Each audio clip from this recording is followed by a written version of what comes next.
Hey guys, it is April from Getting Hookah With It. Today I'm here to talk about the best books that I read this past winter. This is my top 5. We've got a classic here, we've got historical fiction, and we've got a lot of thrillers.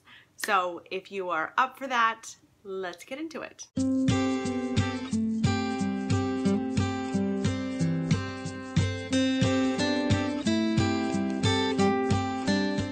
I want to talk to you about is Memoirs of a Geisha. I fell madly in love with Memoirs of a Geisha, and I would be very surprised if Memoirs of a Geisha doesn't make my top books of 2018.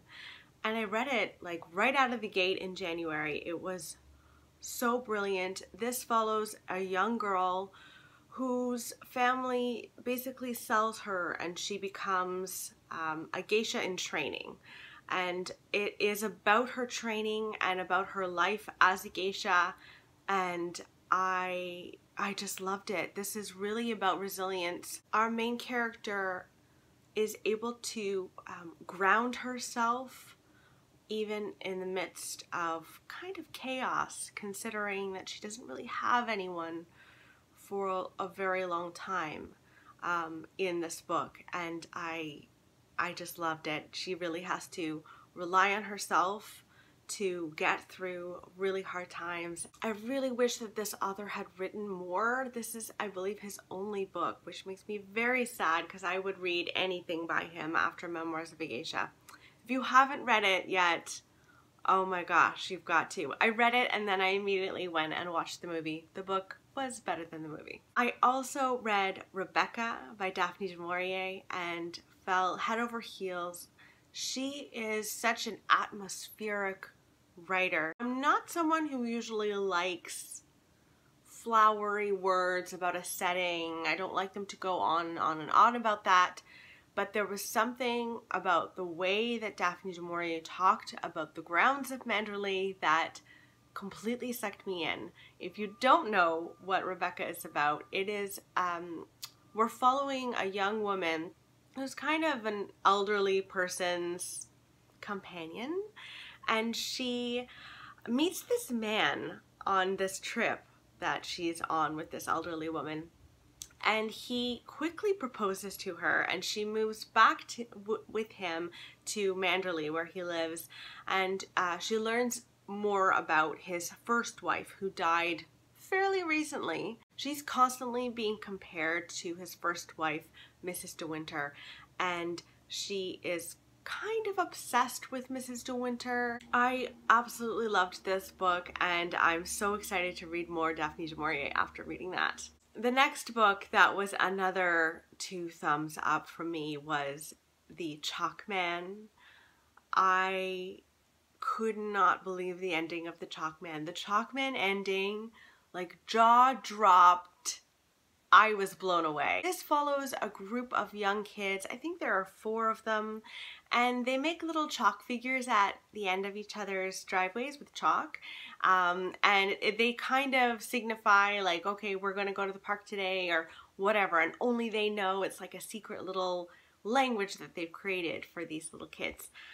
They're around, I think, 10 or 11, and one day they find chalk men outside their doors, and it leads them to the woods where they find a dismembered body.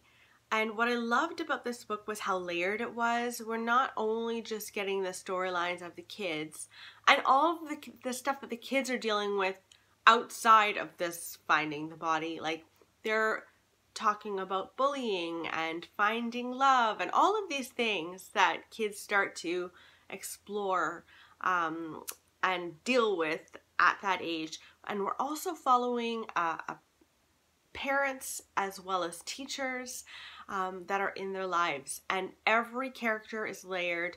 All of these storylines interweave in this wonderful way. I will read anything by this author after reading The Chalk Man. I also really adored The Good Daughter by Karen Slaughter, and it's no surprise I loved Pretty Girls by Karen Slaughter, and yet this is very different. like vastly different, I would say. The first 2 chapters of The Good Daughter are very hard-hitting. They go into great depth of 2 mysteries, and it's very graphic and detailed. But after those 2 chapters are over, it kind of slows right down and becomes a family drama. Of course, you're still trying to solve the mysteries in this book, but the family drama really adds this element that I wasn't expecting.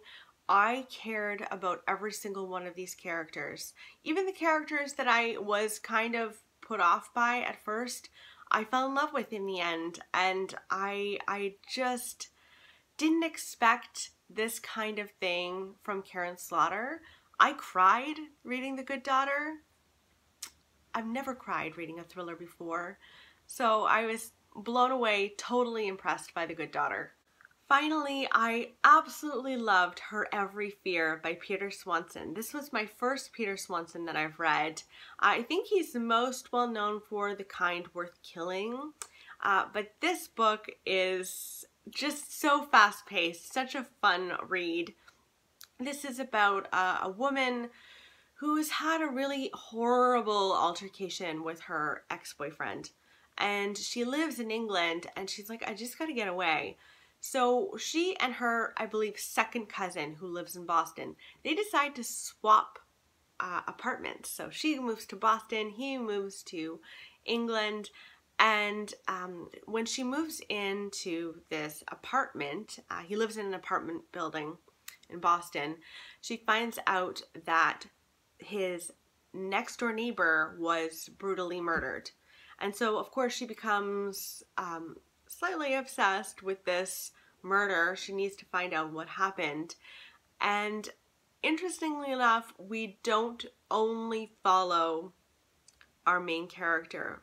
It ends up taking this other twist, and we follow another character, and I was really surprised by that. It was great. It was a wonderful little shift, and we're trying to find out what happened to the next door neighbor. It all comes to light, and it's fabulous. So those are the very best books that I read in winter. What was the best book that you read in winter? I would love to know, and I will see you next time. Bye, guys.